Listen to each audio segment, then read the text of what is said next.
ठीक है, तो ये था हमारा प्रॉपर्टी 1। प्रॉपर्टी में मैंने क्या बोला, let A be a square matrix of order n, then a into adjoint a is equal to determinant a into I n is equal to adjoint a into A. उसका ये proof दे रखा है, जो भी मैंने प्रूफ किया ना, ये प्रूफ दे रखा है। अब इसको तुम देखोगे तो तुम्हें समझ में आ जाएगा।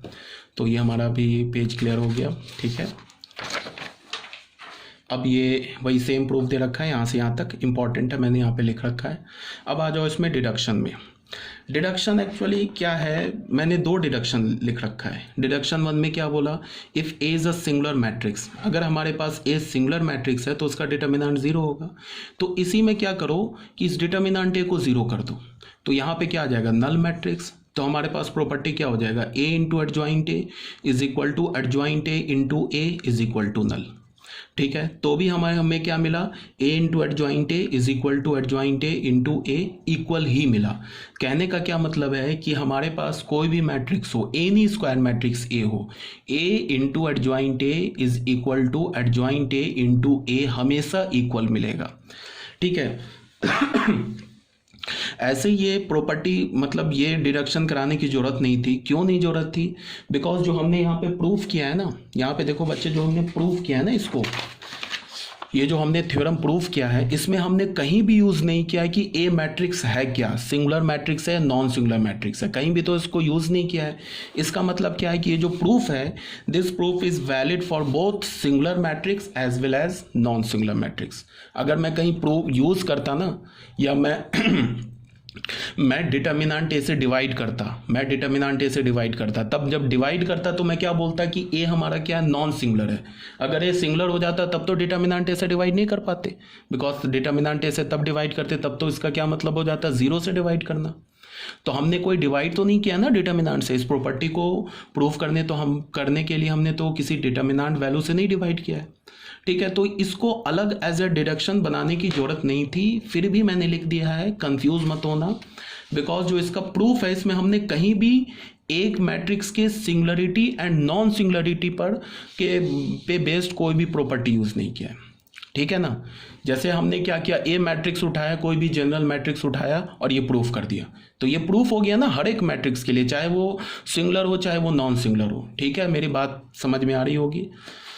तो ये था हमारा डिडक्शन 1, क्लियर होना चाहिए, कोई प्रॉब्लम नहीं है।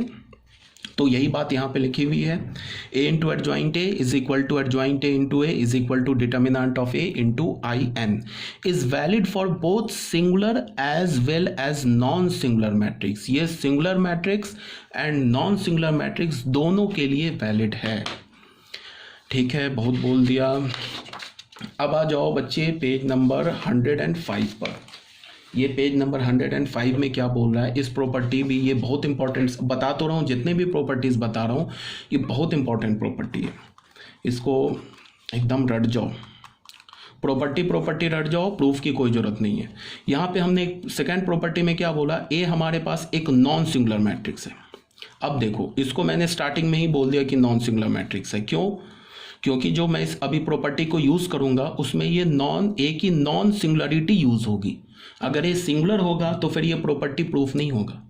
जो अभी मैं प्रॉपर्टी यूज करूंगा उसमें मुझे ए की नॉन सिंगुलरिटी वाली प्रॉपर्टी यूज करनी होगी। नॉन सिंगुलरिटी वाली प्रॉपर्टी यूज करनी होगी, इसका क्या मतलब है कि हमें इस थ्योरम को प्रूफ करने के लिए डिटर्मिनेंट ए से डिवाइड करना होगा। तो जब हम डिटर्मिनेंट ए से डिवाइड करेंगे तो वहाँ पे हमें रिस्ट्रिक्शन देना होगा ना कि A determinant A cannot be equal to 0, this implies that A is a non singular matrix. ठीक है, तो बोल क्या रहा है, ए हमारे पास एक नॉन सिंगुलर मैट्रिक्स है और ऑब्वियस सी बात है स्क्वायर मैट्रिक्स है ऑफ ऑर्डर n।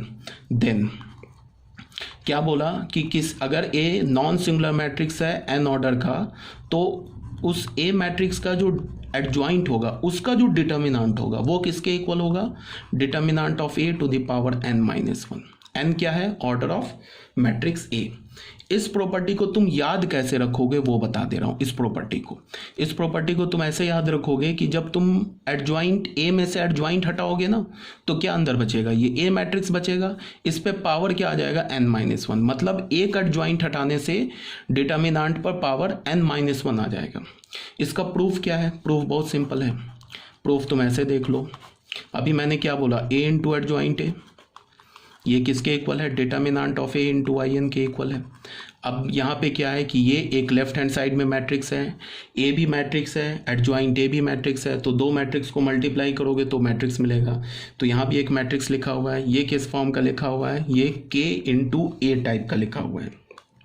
के का काम कौन कर रहा है, डिटर्मिनेंट है, ये स्केलर का काम कर रहा है, ये एक आइडेंटिटी मैट्रिक्स है, ठीक है। तो अब अगर दो मैट्रिक्स इक्वल है तो उसका डिटर्मिनेंट भी इक्वल होगा, बट अगर किसी दो मैट्रिक्स का डिटर्मिनेंट इक्वल है तो वो दो मैट्रिक्स इक्वल हो भी सकते हैं, नहीं भी हो सकते हैं। मतलब क्या है कि अगर ए बी के इक्वल है, मैट्रिक्स ए मैट्रिक्स बी के इक्वल है, तो फॉर श्योर शॉर्ट उसका डिटर्मिनेंट इक्वल होगा। बट इसका मतलब है कि ए इज इक्वल टू बी, इसको तो इम्प्लाई करेगा, ये तो ट्रू है, बट यहाँ से यहाँ इसको इम्प्लाई नहीं करेगा। ये बात समझ में आनी चाहिए आपको, ठीक है। ये ऑलरेडी बता रखा है मैंने, ए इंटू एडजॉइंट है, ये तो हमारा फर्स्ट प्रॉपर्टी था।